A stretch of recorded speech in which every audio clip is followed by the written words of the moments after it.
حضور آئے تو صحابہ دب سے کھڑے ہو گئے.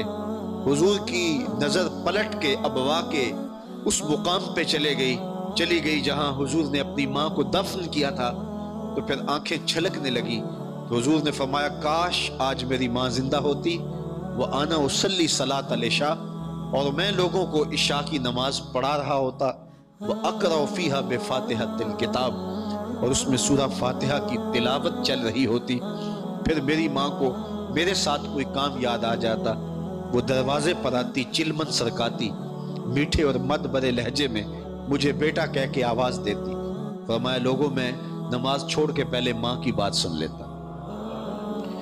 تو ماں اللہ کی رحمت کا روپ ہے.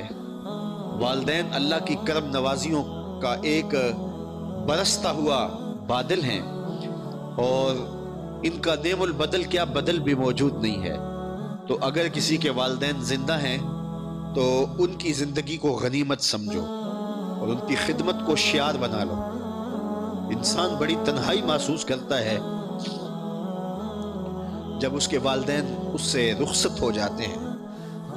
وہ ایسے محسوس کرتا ہے جس طرح کوئی گھنا سایہ دار درخت ہو اور اس کی چھاؤں میں وہ کھڑا ہو، اور وہ درخت ساری تمازت، ساری دھوپ اور ساری حرارت اپنے پتوں کے اندر جذب کر لیتا ہو، اور اپنے نیچے کھڑے ہونے والے کو ٹھنڈی چھاؤں دیتا ہو. اور جو ہی والدین رخصت ہو جاتے ہیں تو ایسے لگتا ہے کہ اچانک وہ درخت ایک طرف ہٹ گیا ہے اور میں کڑکتی دھوپ میں آ کھڑا ہوا ہوں. اب سورج کی تمازت، حرارت، حدت اور اس کی چپتی ہوئی کرنیں آج میرا بدن جلسا رہی ہیں. تو پھر انسان کو پتہ چلتا ہے کہ وہ شجر سایہ دار، وہ رحمتوں کا ثمر بار شجر کتنا قیمتی تھا اور کتنا اہم تھا. تو عمومی طور پہ قدر نعمت زوال نعمت کے بعد ہوتی ہے جب والدین چھن جاتے ہیں، رخصت ہو جاتے ہیں. پھر انسان کو پتہ چلتا ہے کہ یہ کتنی بڑی نعمت تھی. لیکن میں آپ کو کہتا ہوں کہ جس کے والدین زندہ ہیں وہ ان کی خدمت کو اپنے اوپر لازم کر لے. سارے کام کاج چھوڑ کے بھی ان کی خدمت کرنی پڑے تو اس کو سعادت مندی سمجھے، چونکہ یہ نعمت دوبارہ نہیں ملے گی اور یہ دولت میسر نہیں آئے گی. بد نصیب ہیں وہ لوگ جو اپنے ماں باپ کے بے ادب ہیں اور ماں باپ کی خدمت زندگی میں نہیں کرتے ہیں. حضور نے منبر کی تینوں سیڑھیوں پہ قدم رکھتے ہوئے آمین آمین کہا. تو اس میں ایک موقع تھا، فرمایا جبریل آئے تھے، انہوں نے مجھے کہا اس شخص کی ناک خاک آلود ہو جو والدین کو بڑھاپے میں پائے ان کی خدمت کر کے جنتی نہ ہو. تو ماں باپ کی خدمت بہت ضروری ہے، چاہے وہ گناہ گار ہوں، حتیٰ کہ وہ کافر بھی ہوں. تو ماں باپ کی تعظیم اور ان کی عزت جو ہے وہ پھر بھی کی جائے. وَخْفِضْ لَهُمَا جَنَاحَ الذُّلِّ مِنَ الرَّحْمَةِ، تو نرم دلی سے ان کے لیے عاجزی کے بازو بچھا دیں اور ان کے حضور عجز کا مظاہرہ کریں.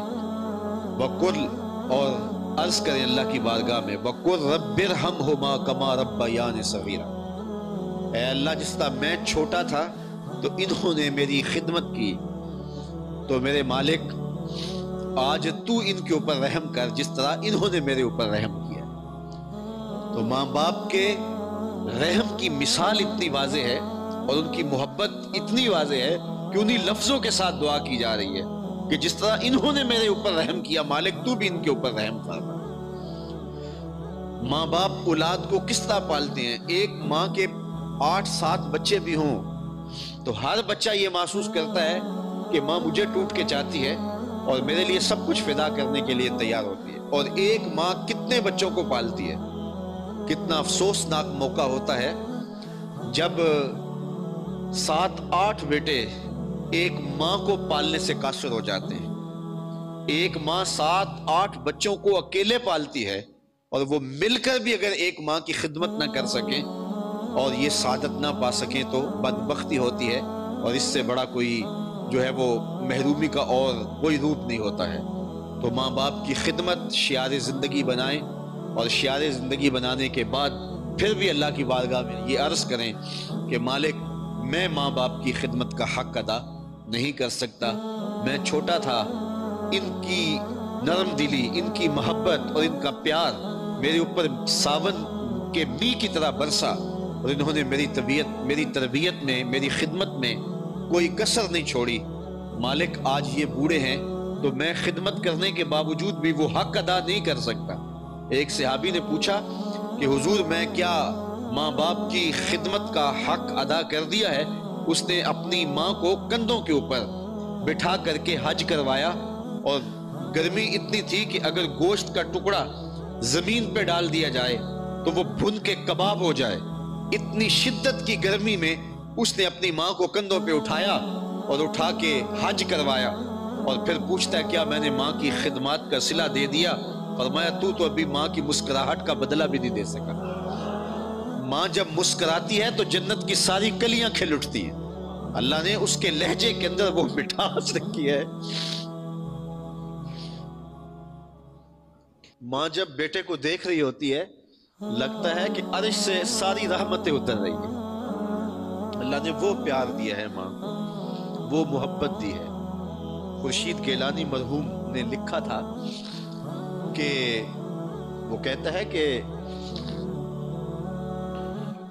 اونچے اونچے اسٹیجوں کے اوپر بیٹھنے میں وہ لذت نہیں ہے جو ماں کے قدموں میں بیٹھنے سے ملتی ہے، اور عالی نصب ہوٹلوں میں کھانا کھانے میں وہ سرور کہاں جو چولہے کے پاس بیٹھ کے ماں کے ہاتھوں سے پکی ہوئی چپاتیاں کھانے میں ملتی ہے۔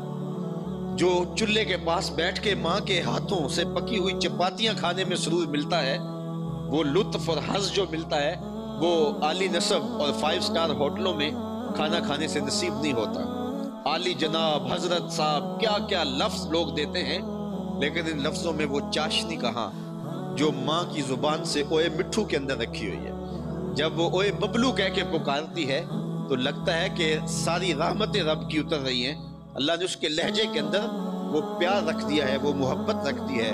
اولاد کے لیے اس کے وہ جذبات اور وہ الفتیں اس کے سینے کے اندر جو رکھ دی ہیں، اس کا کوئی جواب نہیں ہے۔ نعم البدل کیا، بدل بھی موجود نہیں ہے۔ یہ مضمون میرے سے نبھایا نہیں جا رہا تو میں اسی پہ ختم کرتا ہوں، اس دعا کے ساتھ کہ اللہ ہم سب کے والدین کی مغفرت فرمائے۔ جن کے والدین باقید حیات ہیں اللہ تعالیٰ ان کو لمبی زندگی عطا کرے، اور یہ گھنا سایہ اور یہ رحمتوں کا بادل ان کے سروں کے اوپر تنا رہے۔